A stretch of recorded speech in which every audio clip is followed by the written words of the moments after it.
Bueno, pues para entender esto vamos a tener que explicar otra paradoja, la paradoja de Galileo. Se cuenta que Galileo estaba escribiendo los números al cuadrado, 1 al cuadrado, 2 al cuadrado, 3 al cuadrado, etc. Aquí los vamos a escribir de esta manera, es exactamente el mismo conjunto de valores, solamente que aquí ya hemos desarrollado los cuadrados, 1, 4, 9, 16, 25, y luego escribió sus raíces, 1, 2, 3, 4, 5. Los puntos suspensivos ya sabemos que significa que ambos conjuntos van hacia el infinito, no nos vamos a quedar solamente con elementos finitos. Al conjunto de los números cuadrados lo vamos a llamar A y al conjunto de las raíces los vamos a llamar B. Y se preguntó cuál de esos dos conjuntos infinitos era más grande, si el conjunto A de los números cuadrados o el conjunto B. Bueno, en un primer momento Galileo pensó lo que seguramente pensamos todos en este momento, y es que al conjunto A le faltan elementos que no están en el conjunto B, por ejemplo el 2, el 3, el 5, el 6, el 7, el 8, etcétera, hasta el infinito, por lo que supondríamos que el conjunto A es un subconjunto de B. Si lo dibujáramos como diagramas de Venn, lo veríamos de esta manera, en donde decimos que B contiene a A o que A está contenido en B, como ustedes quieran verlo, es lo mismo. A esto se le conoce como principio del subconjunto propio. Tenemos dos elementos A y B. Si todos los elementos de A están en B, pero no viceversa, no todos los elementos de B están en A, entonces A y B no tienen el mismo tamaño. A tendrá menos elementos que B.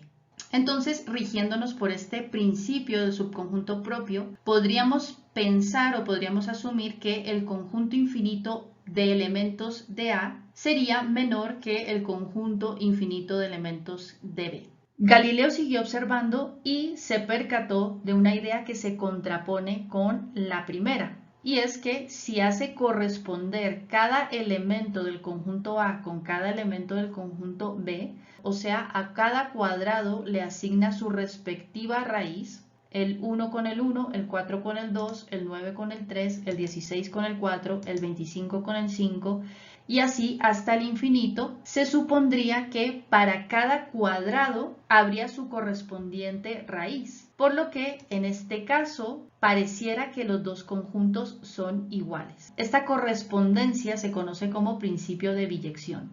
A cada elemento del conjunto A le va a corresponder un elemento del conjunto B, un elemento diferente, y viceversa, a todos los elementos del conjunto B van a quedar asignados a cada uno de los elementos del conjunto A, por lo que ambos conjuntos tienen el mismo número de elementos. Lo veríamos de esta manera. Bueno, pues precisamente esta es la paradoja de Galileo. Tenemos dos conjuntos infinitos. ¿A qué principio nos debemos acoger para saber cuál de ellos es más grande? Al principio de subconjunto propio, en donde diríamos que A es más pequeño que B, puesto que está contenido dentro de este, o nos acogemos al principio de biyección, que nos hace ver que hay una correspondencia 1 a 1 entre cada uno de los elementos del conjunto A con los elementos del conjunto B, y por lo tanto los dos conjuntos tienen el mismo tamaño. Bueno, pues les quiero contar que Cantor dice que para los conjuntos infinitos no funciona el principio de subconjunto propio, sino el principio de biyección. ¿Por qué? Nos estamos preguntando todos. Bueno, pues fue una elección arbitraria. Él no ha demostrado, ni nadie hasta el momento ha demostrado que esto sea verdadero, pero tampoco se ha demostrado que sea falso. Bueno, pues entonces, a partir de esa elección, Cantor crea toda la estructura matemática que explica su teoría de conjuntos. Por otro lado, no solamente tiene implicaciones en la matemática, sino también en la filosofía, como veremos en un momento. Así que este es el porqué de tanta polémica y tanto debate con respecto a la teoría de conjuntos. Cantor intenta domar el infinito, que realmente es un tema al que todos los matemáticos le tienen un cierto respeto y que no han sabido cómo interpretarlo. Para Cantor, a grandes rasgos, el infinito puede describirse como una serie de conjuntos que tienen infinitos elementos y que, dependiendo del tamaño del conjunto, o lo que él llama cardinalidad, habrá conjuntos más pequeños que otros. Es decir, él piensa que hay infinitos más grandes que otros. Si regresamos al hotel infinito, nos vamos a dar cuenta que se han utilizado diferentes conjuntos infinitos. El conjunto de los números naturales, y para dar las respuestas a cada una de las situaciones se han utilizado lo que nosotros vemos como subconjuntos de los números naturales. El conjunto de los números impares, el conjunto de los números pares y el conjunto de los números primos. Les he puesto puntos suspensivos a cada uno para que sepan que son conjuntos infinitos. Pues para Cantor, que acepta el principio de biyección, de esa correspondencia 1 a 1, estos conjuntos van a tener el mismo tamaño, que va a denominar como Aleph sub 0. Aleph es la primera letra del alfabeto hebreo y el sub 0 nos va a indicar que esta es la cardinalidad o el tamaño de conjunto más pequeño dentro de los infinitos. O sea que va a haber conjuntos más grandes, va a haber un Aleph sub 1, Aleph sub 2, Aleph sub 3 y así hasta el infinito. No se les olvide que a esto le denominamos cardinal. El infinito no solamente tiene connotaciones matemáticas, sino también filosóficas. Y esta teoría hace temblar incluso los axiomas fundamentales de los que parte la matemática tradicional que lleva milenios desarrollándose. Por ejemplo, el caso de uno de los axiomas de Euclides que decía que el todo es más que la parte. Ese axioma tan sencillo y tan fácil de entender para nosotros, para la teoría de Cantor no funciona. Para él, ahora la parte, o sea, lo que nosotros consideramos como subconjunto, puede ser igual al todo. Por ejemplo, en el caso de los números impares, que nosotros consideraríamos un subconjunto, él dice que tiene el mismo tamaño Aleph sub 0 que el todo, que sería el conjunto de los números naturales. Entonces dense cuenta de la importancia y también el porqué de las críticas que recibe Cantor con respecto a su teoría. Bueno, para terminar, me gustaría que ya con lo que hemos visto hasta ahora podamos interpretar lo que nos quería decir el hotel infinito. Vamos a ver la interpretación que le podemos dar a cada uno de los elementos que utiliza y las situaciones que se presentaron. Lo primero, infinitas habitaciones e infinitos huéspedes. El conjunto de los números naturales. Como dijimos hace un momento, aquí en esta metáfora se utilizó el conjunto de los números naturales. Y eso queda demostrado en las habitaciones y en los huéspedes. A cada uno de esos elementos se le puede asignar un número. La habitación 1, la habitación 2, la habitación 3, etc. Y así hasta el infinito. Y lo mismo ocurre con los huéspedes. El huésped 1, el huésped 2, el huésped 3, etc. O sea que esto nos quiere decir que estamos hablando del conjunto de los números naturales. Por otro lado, también hemos visto que hemos utilizado no solo el conjunto de los números naturales, sino también el conjunto de los números impares, el conjunto de los números pares y el conjunto de los números primos. Todos, por supuesto, conjuntos infinitos y que ya sabemos además que Cantor los considera con el mismo cardinal. Todos tienen el mismo número de elementos para él. También ahora podemos explicar por qué se dice que el hotel siempre está lleno, lo cual nos genera confusión al principio. Eso simplemente nos está hablando de la función biyectiva, de ese principio de correspondencia 1 a 1.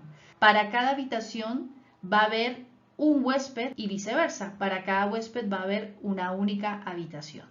Bueno, llegamos a la parte más importante, creo yo, que es la de intentar explicar esa paradoja que nos plantea el hotel infinito. Vamos a ver si lo logramos. Recuerden que la primera situación que nos encontrábamos en el hotel infinito era 1 más infinito igual a infinito. Aquí, como ven, los infinitos ya los he cambiado por Aleph sub 0 porque ya conocemos que ese es el tamaño del infinito que estamos manejando. No importa que sea 1 o que sea 500.000 billones, sigue siendo un número finito. Y lo que nos quiere decir esto, aunque nos cueste entenderlo, es que aunque le sumemos o le restemos valores finitos al conjunto Aleph sub 0, para él no significa absolutamente nada. Se va a mantener con su mismo tamaño. Pasando a la segunda situación, aquí ya empezamos a hacer operaciones aritméticas entre infinitos. Recuerden que es una suma de el conjunto de números pares, que ya sabemos que Cantor le da el valor de Aleph sub 0, más el conjunto de los números impares, que también tienen ese mismo tamaño, Aleph sub 0, pues sorprendentemente nos sigue dando Aleph sub 0. Entonces, ojo con esto porque el razonamiento no es lo que nosotros estamos intuyendo. Ah, claro, pues pares más impares, una parte más una parte va a ser igual al todo, al conjunto de los números naturales. No, recuerden que para Cantor la parte es igual al todo. ¿Cómo explicamos esto?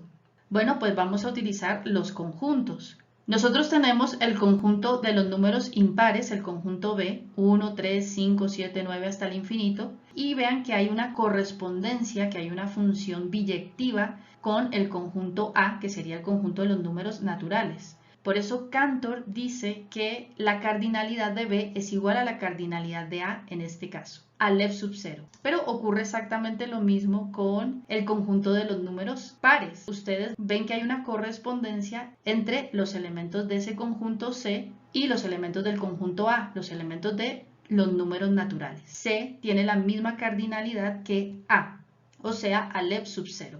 Y como aquí nos están diciendo que vamos a sumar los conjuntos B más C, los pares más los impares, recuerden que la suma en conjuntos significa unión, la unión de los elementos de ambos conjuntos, por eso tenemos ahí B unión C, también va a ser igual a Aleph sub 0 y lo estamos viendo porque se corresponde con el conjunto A de los números naturales, que es igual a Aleph sub 0. Esa es la explicación del resultado de esta segunda situación. Y en el tercer y último caso, recuerden que teníamos una multiplicación de infinitos. Por un lado tenemos el conjunto de los números primos, que ya sabemos que su cardinalidad es Aleph sub 0, por el de los números naturales, que también sabemos que es Aleph sub 0, y nos vuelve a sorprender el resultado, que es que sigue siendo Aleph sub 0.